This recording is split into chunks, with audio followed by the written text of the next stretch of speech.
Todd Blackledge, ESPN college football analyst, former NFL and college quarterback, led Penn State to the national title in 1982. He's calling Syracuse and Clemson. That'll be Saturday at noon on ABC. And also signed a new contract extension with the mothership. Todd, good morning. How are you? I'm doing great, Dan. How are you? It's good to be back on your show again. This Clemson-Syracuse game got a whole lot more interesting because of what was going on with the quarterbacking situation. Tell me what we need, behind the scenes here. Dabo Swinney, Kelly Bryant, who had an unbelievable track record there of 16-2, and now he's out, and Trevor Lawrence is the star, the freshman. I think what you've got here is a situation where you've got a very capable guy in Kelly Bryant, and you're going to probably be able to win every game on your schedule and every game you would play in the ACC. I don't know if he's the kind of quarterback from a passing standpoint that's good enough to beat an Alabama, an Ohio State, a Georgia in the college football playoff. I think Dabo Swinney is counting on the fact that Trevor Lawrence, who is a much better-looking passer, even though he's just a true freshman, gives them a better chance to win that kind of a game. I think he made the decision when he did to give Kelly Bryant that option with the new redshirt rule, having played 4 games, to make a decision what he wanted to do. I'm sure he was hoping that Kelly Bryant would say, hey, I want to stay here, and you're probably going to need me before this year's out to win the whole thing, and I'm part of this team, and that's what I want to do. But he made a business decision, what he thought was in his best interest, to say, okay, that's it for me at Clemson. I'm gonna go try to play next year somewhere else. Well, this is the new wave here, that you can. It's not what have you done for me lately, because you bring in these freshmen who are ready to play now, and you got a junior, senior, and these coaches are looking at it going, hey, I got to make a decision here. And it used to be where you wanted that junior and senior leadership. That's not the case as much anymore. So this is the 4-game transfer rule now. So after 4 games, then you're locked in at staying. But do you think this is... it's a good rule. I mean, it's a good rule, Dan, because, before this year, if you played 1 down of any game, you lost that year. And so it's really a good rule for players. It's a good rule for coaches. It's just new, and so nobody knew exactly how it was going to play out in certain situations. This is a very high-profile case, but I think at the end of the day, and ultimately, it's a really good rule for players and coaches. But Dabo Swinney could have strung Kelly Bryant along. I don't know if you've talked to Dabo yet, but I'm curious. Not yet, no. But I'm curious if, did he do the right thing for his kid, but not for his team? I think he did both. I really do. I think that, Dabo is he is so proud of the culture they've built at Clemson. And he is, it's a family atmosphere. And it's not hokey. I mean, it's for real. I mean, it's legitimate. And I think he did what he felt he had to do in the best interest of one of his players who he cares deeply for, in Kelly Bryant. I think he made the right decision for his team by naming Trevor Lawrence the starting quarterback, because he ultimately gives them the best chance to win a championship. So I think he did what was best in both cases. Now, the problem is, if Trevor Lawrence goes out there Saturday and gets knocked out of the game, he doesn't get to go back to Kelly Bryant. And in the game last year up in the Carrier Dome, that's exactly what happened. Kelly Bryant got knocked out of the game, and that was a big part of why Syracuse was able to pull the upset last year up in Syracuse. Well, why do you think Saban's gotten away with this with his 2 quarterbacks, even though we know Tua is his starter and Jalen Hurts is, 26-2, I think, in his career there? Exactly. I think that's a question that only Jalen Hurts can answer. I don't think this was Nick Saban handling the situation any differently than Dabo or being deceptive in any way. I think this is more of a case of Jalen Hurts saying, hey, I'm going to stick this one out. I'm not going to redshirt and transfer at the end of this year. Now, here's the important distinction between Jalen Hurts and Kelly Bryant. And most people, you got to just make sure you understand this. Kelly Bryant is a senior right now, and he's graduated, and so he has 1 year to go play.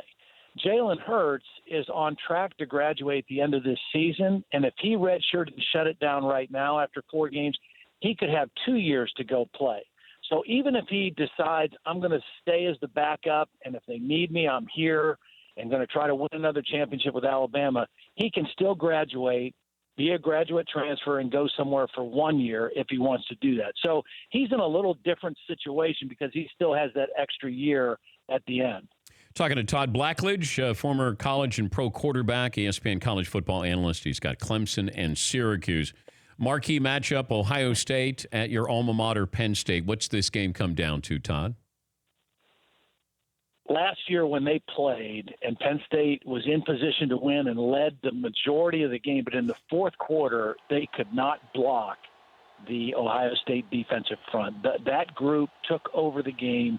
They pressured Trace McSorley. They didn't allow Saquon Barkley to run the football, and that's what the difference in the game was. I think Penn State's offensive line has got to show up. I think Trace McSorley is the best, most exciting quarterback in college football. He's the best leader to me in college football. I like them playing at home. I like Penn State, but it's going to be critical that offensive line plays better than they did a year ago. And it helps. It helps that Nick Bosa, who's the best defensive player in the country, is not going to be suited up and playing for Ohio State. Wait. Trace McSorley, the most exciting college quarterback over Tua? I like Tua too, but I love watching Trace. And maybe that's the blue in my heart. Okay. I'll admit that. Tua's great. I mean, he's been a blast to watch.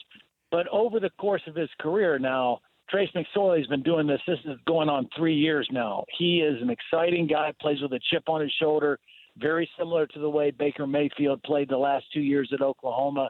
And, I pull for the guy. Oh, I think he's fun to watch. I fell in love with him the last 2 years. He's not afraid for a big moment either, and won't be intimidated by Ohio State coming up. As far as what's going on in the NFL, you played the position. Give the audience a sense of what it was like when you played quarterback in the NFL, of what the defense could get away with in hitting the quarterback. Well, I'm shocked by some of the penalties that I'm seeing now watching games. I mean, Clay Matthews isn't the only guy who's losing his mind right now. It's crazy. I mean, when I played, and it was a long time ago, but there were no such protections. I mean, obviously there were roughing the passer calls and late hits called, but nothing compared to what it seems to be right now. And I got to believe the NFL is going to kind of back off this a little bit because it's really handcuffing defensive players in a lot of ways. I understand not pile driving a guy or not, driving your body weight into a guy on the ground, but some of the things that are being called right now just look like legitimate hits to me. Yeah, you might still be able to play in the NFL, Todd. I don't know. I don't know if I could or not. But you see these guys come in now. You see Mahomes playing with Kansas City, Baker Mayfield, Josh Allen. And the advancement with these kids coming out of college, even going into college, like when did it change, do you think, where all of a sudden you could give them terminology that you were running in college, and even in college you were running terminology or sets that you're running in the NFL? Because they are way more advanced than they used to be. Absolutely. I mean, I can remember, when I was a senior at Penn State, we were still running I formation football. I mean, we would go play action on third down still, so offenses have changed dramatically.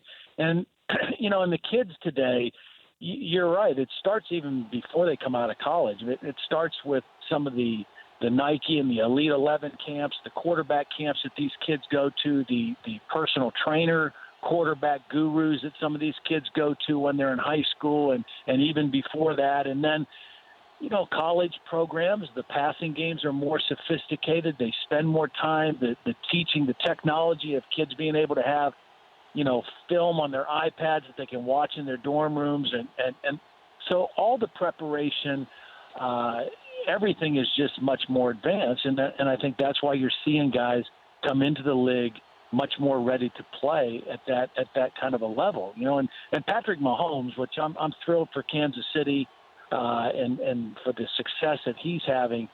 I think a lot of people thought, well, he's from Texas Tech, one of those system quarterbacks. But if you watched him even in college, he was not a system quarterback. He had special, kind of unique arm talent, and then his mental acumen and his understanding of the passing game and of offense is really pretty amazing. Who was the father of the new offenses? Do we go back to Mike Leach, or is it somebody even before that with June Jones? Can you think of this? Well, some of those guys were run and shoot guys. Yeah. Now, Mike Leach and Hal Mumme were kind of the authors of the air raid kind of stuff. And so that coaching tree has branched off in a lot of different directions, and some people have taken things with that and tweaked it a little bit. I think, one of the hottest names out there right now is Lincoln Riley, who kind of comes from that tree. He's at Oklahoma and is, I think there's a lot of NFL people that are really intrigued by Lincoln Riley and are spending time in Norman, Oklahoma in the off season, just kind of pick his brain as a play caller and some of the things they're doing, from an offensive standpoint. So I think a lot of it goes back to Hal Mumme and Mike Leach, as far as some of the air raid and some of that pass first offensive type stuff. But you have the NFL learning from college, which I always found interesting. Belichick had been doing that for years, where he'd go visit certain colleges because he wanted to kind of figure out what they were doing. And that always surprised me, that it was college had the innovators, not the NFL. Well, I think it goes both ways. I think college coaches have always gone to visit with NFL people. And because, with NFL coaches, it's all about ball. It's 24 hours of football. They don't have recruiting. They don't have restrictions of hours that they can meet with kids. And so that's always happened, where college coaches go and visit pro coaches. And I think why you're seeing the opposite happening now is, in the NFL, for the most part, everybody kind of does the same type of thing. So the innovation comes from what some of the college teams are doing with dual threat quarterbacks and some of the zone read stuff, and now some of the RPO things, the run pass options that, became really, really popular last year with the Eagles winning the Super Bowl, because they were using a lot of those things. So there's a little bit of going back and forth right now between college and pro, but I think it's always been the case where college coaches go to visit pro coaches. It's just in the last few years you've seen more of the opposite thing happening. What happens if Syracuse beats Clemson? Well, I think you have to tip your hat to Dino Babers, because that would mean Syracuse is 5-0, first of all, and they become a legitimate threat in the ACC and a chance to win that conference.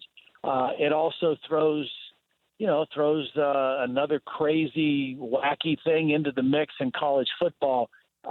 It's going to take a monumental effort for Syracuse. I do think that they're playing better, but this will be a very highly motivated Clemson team playing at home against the only team that beat them in the regular season last year. Last year, and I went back and watched that film, Syracuse was able to do some things offensively against Clemson because of their tempo. They used some formation things that confused Clemson. I don't see them being able to trick them as much this year. I think that Brent Venables will have that outstanding Clemson defense a little bit more locked in and ready to go. So it's going to take a monumental effort for Syracuse to pull the upset this year. Syracuse should have Kelly Bryant on their sidelines. Full uniform. Sign him already and just put him in uniform. He can't play, but just have him over there on the Syracuse sideline.